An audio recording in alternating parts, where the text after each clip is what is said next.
ኒኮል ማካቬሌ አንዳንዶች የክፋት ሁሉ ምንጭ የተንኮልና የሴራ ፖለቲካ አባት አድርገው ያቀርቡታል። ሌሎች ደግሞ ቀጥተኛ እውነተኛና የገሃዱ ዓለም ፖለቲካ አዋላጅ መሲህ ያደርጉታል። ይህ አወዛጋቢ ሰው ኒኮል ማካቬሌ ይሰኛል። በግንቦት 3 በ1469 ተወልዶ በሰኔ 21 1527 ሕይወቱ ያለፈው ኒኮላ ማካቬሌ በጣሊያን የህዳሴ ዘመን ላይ የፍሎረንስ ሪፐብሊክ ሴናተር፣ ከፍተኛ የመንግስት ሹመኛና በኋላ ላይ በፖለቲካ ፍልስፍናነቱ ስሙ በአያሌው የሚጠቀስ ሆኗል።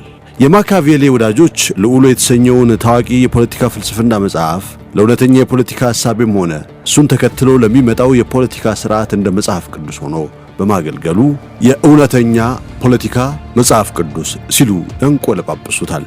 እውነተኛ የፖለቲካ ሥርዓት ሊከተለው የሚገባው መንገድ በማስተዋወቅ ረገድ የመጀመሪያው የፖለቲካ ፈላስፋም ያደርጉታል። ከሱ ቀደም የነበረው የፖለቲካ ፈላስፎች ለምድራዊው ዓለም የሚያስፈልገውን የፖለቲካ ሐሳቤ ከሰማያዊ ጋር በመቀላቀል ተምኔታዊ ዓለምን የሚመኙበት እንጂ ለተግባራዊ ፖለቲካ ብዙም አልፈየዱም የሚል ትችትን ያስተናግዳሉ።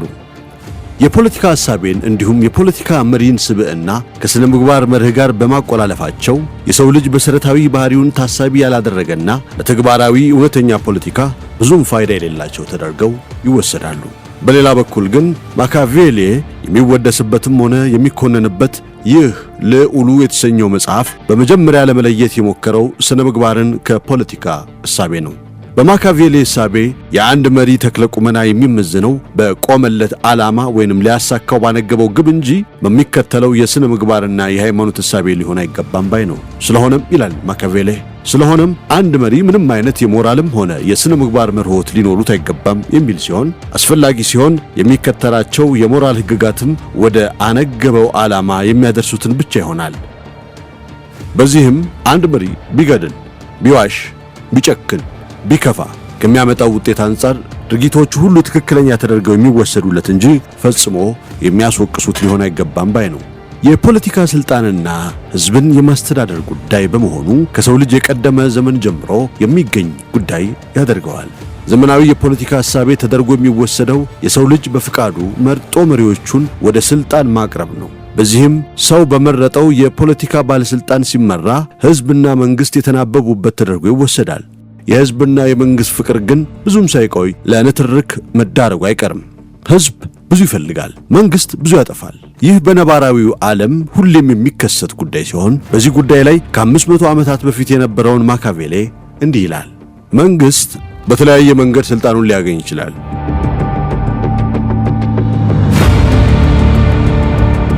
እናንተ እንደምትሉት በፈቃዳችሁ ስልጣን ሰጣችሁትም ሊሆን ይችላል። ይሄ አይደለም ዋናው ነገር አንዴ ወደ ስልጣን የመጣ መንግስት ምን ማድረግ ይኖርበታል የሚለው ነው። የሚያጨቃጭቃችሁንና የሚያነታረካችሁን ትንንሽ ጉዳይ ተዉትና ዋናው ነገር ላይ ትኩረት አድርጉ። ሀገርን አንድ ማድረግ፣ ብልጽግናን ማምጣት ቀዳሚው የመንግስት ሥራ እንደሆነ የሚያምነው ማካቬሌ አንድ መሪ ይህን ለማሳካት የፈለገውን መንገድ መከተል ይኖርበታል ባይ ነው። የማካቬሌ ተቃዋሚዎች ትችትም ከዚህ ይጀምራል። በዘመናዊ የፖለቲካ ሥርዓት የመንግስት ሚና ቁልጭ ተደርጎ የተቀመጠ እንደመሆኑ መጠን ከዚያ ዝንፍ ማለት አይኖርበትም የሚሉ ሲሆኑ ከዚያ በዘለለ የማካቬሌ ፍለጠው ቁረጠው ፍጹም ጭካኔ እንጂ የፖለቲካ ሥርዓት አይደለም ባዮች ናቸው። ፖለቲካና ፖለቲከኞች በእርግጥ እንዴት መሆን ይኖርባቸዋል በሚለው ላይ ግንዛቤን ይጨምርልን እንደው በሚል የዛሬው ዝግጅታችን በኒኮል ማካቬሌ ላይ የሚያጠነጥን ይሆናል። በጥቂቱ ከታሪኩ የተወሰኑ ሥራዎቹን ከዚያም በቀጥታ ወደ ፖለቲካ እሳቤዎቹ እናመራለን። አዘጋጁ ዳንኤል ለማ ነው። ዮናስ ክብረት አቀርብላችኋለሁ። የልጅነት ዘመንና ቀደምት ሥራዎች። በእውነተኛ የፖለቲካ ሐሳቤ ላይ ስሙ የናኘውን ያህል ስለ ልጅነት ሕይወቱ ብዙ የሚታወቅ አይደለም። በግንቦት 3 ቀን 1469 ዓ.ም በፍሎረንስ የተወለደው ኒኮሎ ማካቬሌ የታወቀው የላቲን መምህር ፓውሎ ዳ ሮንሲግሎን ተማሪ እንደነበረ ግን ድርሳናት ይናገራሉ። ከዛም ከፍ ሲል በዘመኑ በነበረው የፍሎረንስ ዩኒቨርሲቲ በመግባት በሰብአዊነት የትምህርት ዘርፍ የተዋጣለት እንደነበረም ተጽፎለታል። በ1498 የፍሎረንስ ሪፐብሊክ ሁለተኛው ሰው ሆኖ እስኪታጭ ድረስ ብዙም የአደባባይ ዕውቅና አልነበረውም። ከ13ኛው ክፍለ ዘመን ጀምሮ የፍሎረንስን ሁነኛ የሥልጣን ማማ ከተቆናጠጠ ሀብታም ቤተሰብ ማካቬሌ እንደተወለደ ታሪክ ይናገራል። በትምህርቱ ብዙ የገፋው የማካቬሌ አባት ግን እጅግ የተቸገረ ምንዱባን ነበር። በቀደመ ሙያው ጠበቃ የነበረው አባት በሕግ የዶክትሬት ዲግሪ ቢኖረውም የተበደረውን ገንዘብ እንኳን መክፈል ባለመቻሉ በየትኛውም የመንግስት ቢሮ ዝር እንዳይል ማዕቀብ የተጣለበት አንዳች ምስኪን ሰው ነበረ። የነበረችውን አነስተኛ መሬት በማከራየት በሚያገኘው ገቢ ኑሮውን እንዲገፋ የተገደደው ይኸው አባት በጣም በችግር ነበር ኑሮውን የሚያሳልፈው። ልጅም ማካቬሌም ይህን በደንብ አስተውሏል፣ አይቷል፣ ተመልክቷል። የማካቬሌ የናጠጠ ቤተሰብ አባል የመሆን ሚስጥር እናቱ እንደሆነች ይጠቀሳል። የማካቬሌ እናት እጅግ ሃይማኖተኛ ስትሆን ሃይማኖታዊ ግጥምና ዜማ እያዘጋጀች በመዝሙር ፈጣሪዋን ማመስገን ዋነኛ ተግባሯ እንደሆነ ይጠቀስላታል። የእናቱን ሃይማኖተኝነት በማየት ወደ ፈጣሪው ልቡ ቢያደላም የፈጣሪ መኖር ከሚያጠራጥረው አባቱ ሐሳብ ጋር የተጋጨበት ትንሹ ማካቬሌ በኋላ ላይ ለሃይማኖትም ሆነ ለፈጣሪው ደንታ የሌለው እንዲሆን አድርጎታል የሚሉ ብዙዎች ናቸው።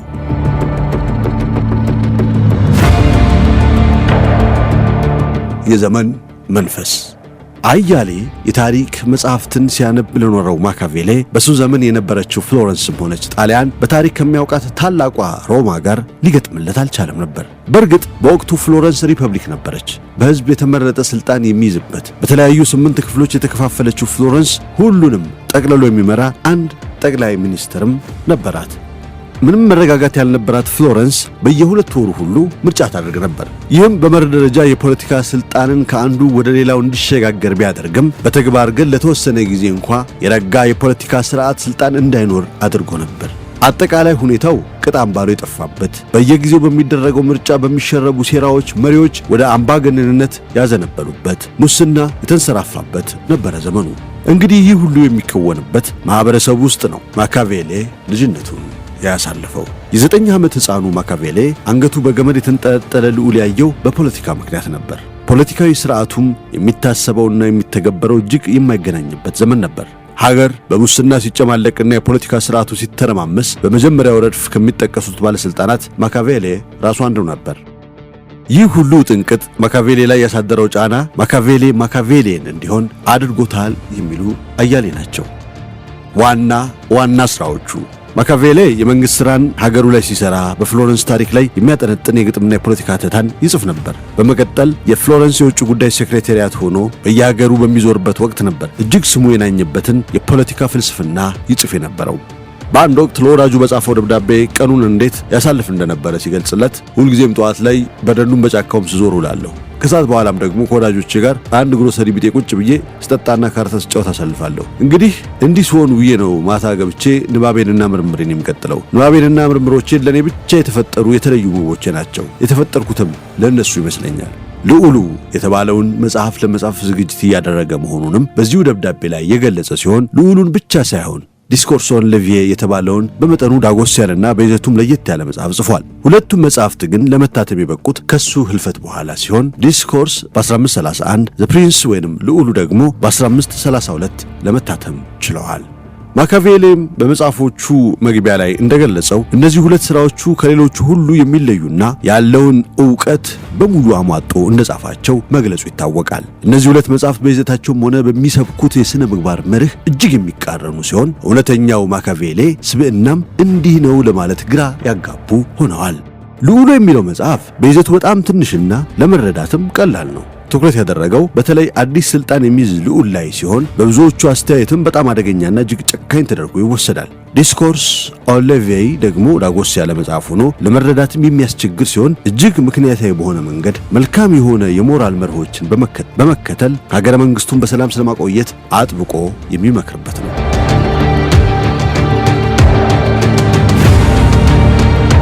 እንግዲህ በአንድ በኩል የማካቬሌ ጭካኔ፣ ተንኮልና ሴረኝነት በልዑሉ መጽሐፍ ሲገለጽ፣ በሌላ በኩል ደግሞ መልካምነቱንና የሞራል ሰው መሆኑ ዲስኮርስ በሚለው በሌላኛው መጽሐፉ ይገለጻል። ወደ ዛሬው ዘመን ስንመለስ ለክፉ መሪዎችና ለግፍ አገዛዝ መምህር ተደርጎ የሚወሰደው ማካቬሌ በእርግጥም በእሱ አስተምሮ ወይስ የመሪዎች የራሳቸው የስልጣን ጥም የሚለውን ለመለየት ካስቻለን ለዛሬ በወፍ በረርም ቢሆን ልዑሉ የሚለውን እንቃኛለን።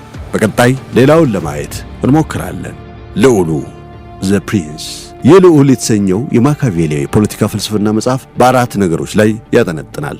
ስልጣን እንዴት ይገኛል? የመሪ ወይንም የልዑል ስብዕና ምን መምሰል አለበት? የአንድ አገር ሰራዊት እንዴት መገንባት ይገባዋልና ስለ ጣሊያን መጻኢ ዕድል የሚያስበውን አስፍሮበታል። ስልጣን በተለያየ መንገድ የሚገኝ ሲሆን በዘር ከአባት ወደ ልጅ፣ አንድን ግዛት ወደ ራስ በመቀላቀል ሌላን ሀገር በጉልበት በመውረርና በሕዝብ ፈቃድ ወይንም ደግሞ በምርጫ ጭምር ስልጣን እንደሚገኝ ይገልጻል። ሌላኛው ደግሞ የመሪ ወይንም የልዑሉ ባህሪ እንዴት መሆን አለበት የሚለውን ሲያሳይ ከደግነት ይልቅ ስቁንቁንነት፣ ከመሐሪነት ይልቅ ጨካኝነት የመሳሰሉትን የገለጸበት ሲሆን ለዚህም ያቀረበውን ትንታኔ ወደ ኋላ ሰፋ አድርገን እንቃኘዋለን። ስለ አንድ ሀገር ሰራዊትም የተየበ ሲሆን አንድ መሪ በስልጣን ላይ የመቆየት ሐሳብ ካለው የወታደሩን ነገር እጅግ ወሳኝ እንደሆነ ያሳስባል። የጦርነት ጥበብን ማወቅም የልዑሉ ዋና ግብ ተደርጎ እንደሚወሰድ የሚገልጸው ማካቬሌ የወዳጅ ሀገር ወይንም ቅጥረኛ የሚባል ሰራዊት ለአንድ መሪ ፈጽሞ የማያስፈልግ በመሆኑ የወታደር ዝግጅቱ በዜጎቹ ላይ ብቻ መሆን እንዳለበትም ምክሩን ለግሷል። በስልጣን ላይ ለወጣው የፍሎረንሱ ልዑል ምክር የሚለግሰውን ይህ መጽሐፍ ከመላኩ በፊት በቅድሚያ ይችን ደብዳቤ ጀባ ብሎት ነበር። እስቲ በሷ እንጀምር። የሳሎን ቲዩብ ወዳጆች፣ ለልዑሉ ለታላቁ ሎሬንዞ ዲ ፒሮ ዲ ሞይሌ በልዑል ዘንድ ተቀባይነትን ለማግኘት የሚፈልግ ሁሉ ልዑሉ ይደሰትበታል ያለውን እጅግ ዋጋ የሚሰጠውን ነገር በእጅ መንሻነት ማቅረብ የተለመደ ነገር ነው። በመሆኑም የሚጋልበው ምርጥ ፈረስ፣ የሚታጠቀው ሽጉጥ፣ በወርቅ የተለበጡ ልብሶች፣ የተለያዩ ጌጣጌጦችና እጅግ ውድ ስጦታዎች ለልዑሉ በገጸ በረከትነት ይቀርቡለታል። እኔም እጅግ ዋጋ ያለውንና ከሁሉ አስበልጬ የያዝኩትን እጅግ የተከበረ ሰውን በተግባር የሚያውለውን ዕውቀቴን እነሆ በረከት እላለሁ። ይህም በጊዜያችን እየሆነ ካለው ነገር ባካበትኩት ልምድና ከረጅም የታሪክ ጥናት ያገኘሁት ዕውቀት ሲሆን ረዘም ያለ ጊዜ በመውሰድና በጥንቃቄ ስመረምረው የኖርኩትን በዚህች ትንሽ መጽሐፍ እንሆላለሁ።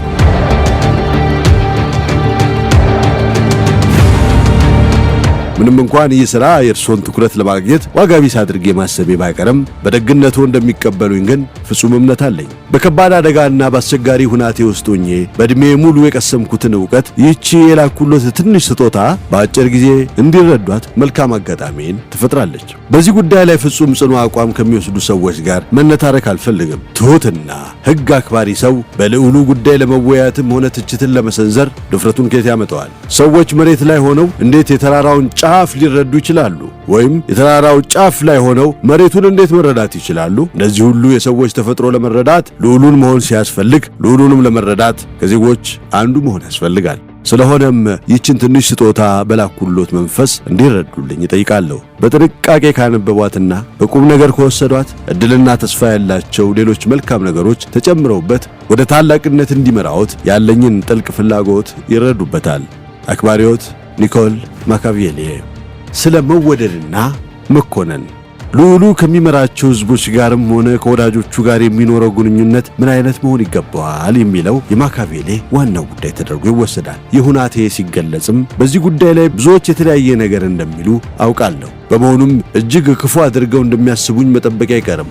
ቢሆንም ግን ይህ ሁኔታ መጠቀስ ይኖርበታል። ማንም ቢሆን ሊያደርግ የሚገባውን ነገር ከማድረግ ከተቆጠበ ባለበት ከመቆየት ይልቅ በአጭር ጊዜ ውስጥ ውድቀቱን ይፋጠናል።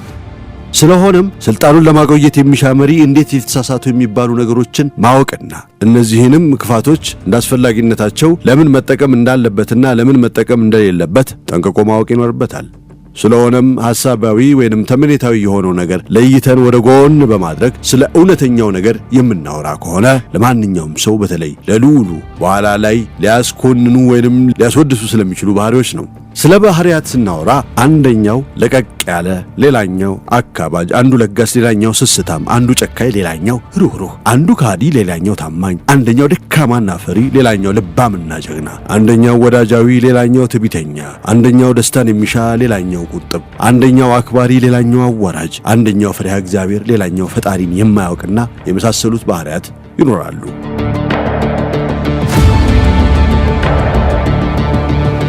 ማንም ተናገር ቢባል ሁሉም የሚያወራው አንድ መሪ ከተጠቀሱት ባህሪያት ሁሉ መልካም የሚባሉትን ማድረግ የአንድ ልዑል ትልቅ ዋጋ መሆኑን ነው።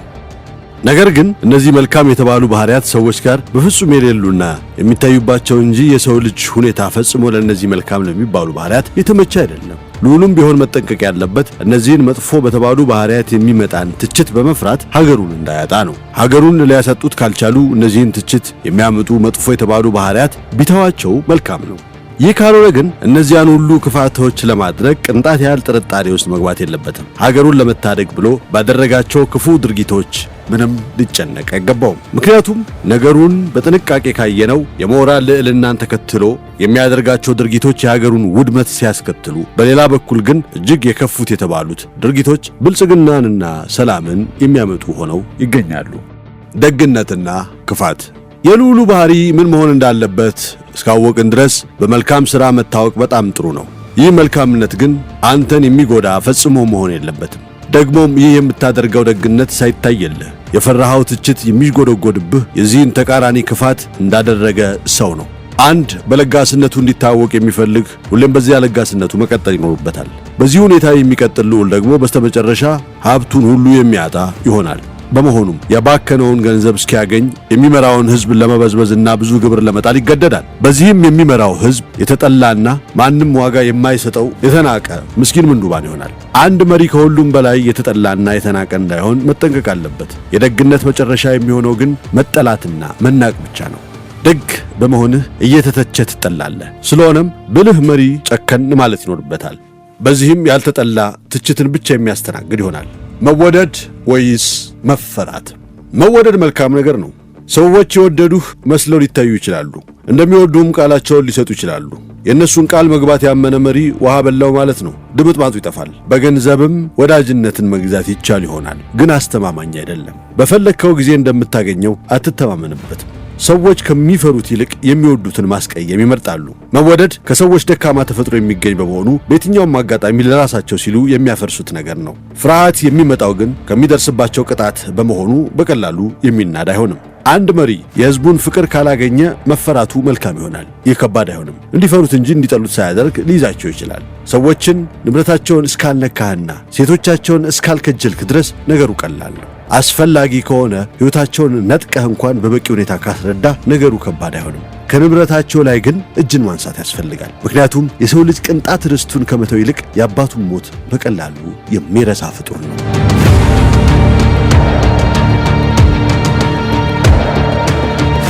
ጭካኔና ርኅራሄ። ያደራጀው በቂ ሰራዊት ያለው መሪ አስፈላጊ ሆኖ ሲያገኘው የሚወስደውን የጭካኔ ሥራ ሊያስጨንቀው አይገባም። ምክንያቱም ያን እስካደረገ ድረስ ብቻ ነው ሰራዊቱንም የሚያቆየው፣ ሌሎች ሥራዎችንም የሚያከናውነው። ርኅራሄና ጭካኔን ስናስብ አንድ መሪ ከጨካኝነቱ ይልቅ ሩህሩህ ተደርጎ መወሰድን ይፈልጋል። ነገር ግን ይህ ሩህሩህነት ካለአውዱ እንዳይወሰድ በጣም መጠንቀቅ ይኖርበታል። እጅግ ጨካኝ ተደርጎ የተወሰደው ተግባሩ ሀገርን አንድ ካደረገ፣ ሰላምን መመለስ ከቻለ ማንም በጭካኔው አይኮንነውም። ይህ ነገር በጥንቃቄ ስናየው ሩህሩህና ይቅርባይ ሆኖ ሀገርን የሚበትን ከሆነ ይህ ሩህሩህነትና ይቅርባይነት እጅግ ክፉ ድርጊት መሆኑን እናያለን። ስለሆነም አንድ መሪ ሕዝቡን አንድ እስካደረገና ሀገሩን ከመበተን አደጋ እስከጠበቀ ድረስ በክፉነት ለሚነሳበት ትችት ፍጹም ጆሮውን መስጠት የለበትም። መፈራት ወይስ መወደድ? ሁለቱም ቢሆኑ መልካም ነበር። አንድ ሰው ግን በአንዴ ሁለቱን መሆን አይችልም። አንዱን መምረጥ አለበት። አንዱን መምረጥ ካለበት መፈራቱ የተሻለ ነው። የዚህ ምክንያቱም አጠቃላይ የሰው ልጅ ባህሪ ነው። ሰው ወራዳ፣ ወላዋይ፣ ውሸታም፣ ቦቅቧቃና ስስታም ነው። አንተ ከተሳካልህ ያንተ ታደርጋቸዋለህ። መወደድ ወይስ መፈራት የሚለውን በጥንቃቄ ካየነው መወደድ የሚኖረው በሰዎች መልካም ፍቃድ ሲሆን፣ መፈራት ደግሞ በመሪው ፍቃድ ላይ ይሆናል። ስለዚህ ብልህ መሪ በሌሎች ቁጥጥር ስር ካለ ነገር ይልቅ በራሱ ቁጥጥር ስር ባለ ነገር ላይ ነው ራሱን የሚያቆመው። የሆነው ሆኖ ግን እንዳይጠላ የሚችለውን ሁሉ ማድረግ ይኖርበታል። ልዑሉ እምነቱንና ቃሉን መጠበቅ ላይ ማንም ቢሆን መሪው እምነቱን ጠብቆ ልዕልናን የተላበሰ ተግባራትን በመከወንና ከአጓጉል ነገር ርቆ ቢኖር መልካም እንደሆነ ይቀበላሉ። ሁለት የማሸነፊያ መንገዶች ብቻ ይኖራሉ። አንደኛው የሕግ ሲሆን ሌላኛው ደግሞ የጉልበት ነው። ሰዎች በሕግ መመራት ሲመርጡ፣ አውሬዎች ግን የጉልበቱ ነው የሚመራቸው። አንድ መሪ ግን የሰውንም ሆነ የአውሬውን እንዴት እንደሚጠቀምበት ማወቅ ይኖርበታል። ግን ይህን ማንም ማወቅ የለበትም። ይህን ባህሪ ደብቆ ታላቅ መስሎ መታየትን ማወቅ የግድ ነው። ሰዎች ቀላል ናቸው። ማንም ሊያጭበረብራቸው ለፈለገ ሁሉ ራሳቸውን ለመጭበርበር አዘጋጅተው የሚጠብቁ ፍጥራን ናቸው። ስለሆነም አንተ ዝም ብለህ ስትቀጥፍ ብትውል እነሱም ከማመን ወደ ኋላ አይሉም። ያን አንተ የልብህን ትሰራለህ ማለት ነው። ስለሆነም አንድ መሪ እነዛ መልካም ባህሪዎች ቢኖሩት ጥሩ ነው። ካልሆነ ግን እንዳሉት መስሎ መታየቱ በጣም አስፈላጊ ነው። ለአንድ መሪ መሐሪ፣ ታማኝ፣ ደግ፣ ሃይማኖተኛ፣ ቀጥተኛ መስሎ መታየቱ የግድ እንደሆነ ሁሉ እንደ አስፈላጊነቱ የእነዚህን ባህሪያት ተቃራኒ ለመጠቀም ደግሞ ምንም ሊገደው የሚገባ መሆን የለበትም።